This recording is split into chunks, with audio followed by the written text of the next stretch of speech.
Microsoft has a new Xbox out called the Xbox One S. Is it worth the $300? This is our review.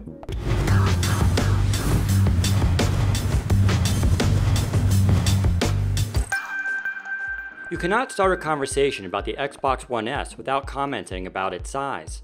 The One S is 40% leaner than the original Xbox One, and it makes a massive difference. Even better, users can go vertical by placing the One S on an included stand. The color has changed too, with a matte white offering instead of glossy black. It makes a difference. The old Xbox was prone to visible dust and fingerprints, none of which happened with the One S. There's also now a USB plug in the front instead of the side, making it much easier to use. Likewise for the sync button to pair a controller, which is also much more accessible. Finally, the giant power brick is no more. Everything is internal to the Xbox One S, leaving just a single 2-prong AC cord and no clutter. The biggest draw with the Xbox One S is not for gamers, but for movie aficionados. That's because the One S features a 4K Blu-ray player, making one of the few options available to consumers in the summer of 2016. Samsung has a standalone native 4K Blu-ray player, but it costs $319. When you compare it to the starting price of the One S at $299, the One S is a steal. Not only do you get a 4K Blu-ray player, but you're getting an entire gaming console for less money. Of course, you will need a 4K TV to see any benefit. Does it make a difference? It does, especially with the HDR enabled titles. Still, the difference in going from HD to 4K is less than going from standard definition to HD. If you plan to use the One S with a non-4K TV, good luck on perceiving differences when comparing it to the current Xbox One. The Xbox One S can not only play video in 4K, but can also leverage HDR10, the industry standard for HDR streaming and DVDs.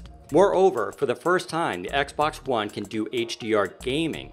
Forthcoming titles like Gears of War 4, Forza Horizon, and Scalebound will all feature this technology. As of our review, however, there were no HDR-enabled games to test.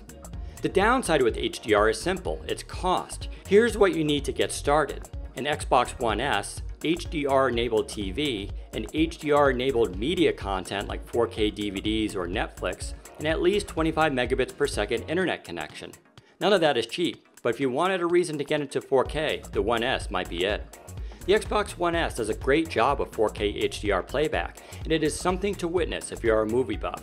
Mad Max Fury Road is already a visually stunning movie, but it takes on a whole new dimension with 4K HDR.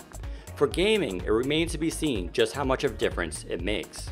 The Xbox One S does not do native 4K gaming. That feature will come with Project Scorpio in late 2017.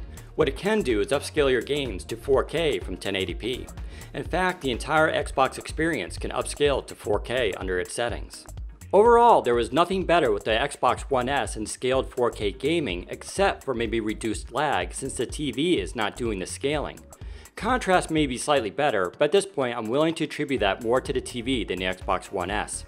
A lot of this comes down to how good your TV is at scaling 4K content.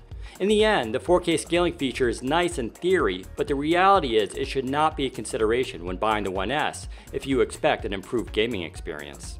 The Xbox One S has a lot going for it, but not necessarily for current Xbox One gamers who are looking for something new. The benefits for the One S are really for those who do not own a current generation gaming console. If you are a gamer, I find it hard to recommend upgrading to the One S.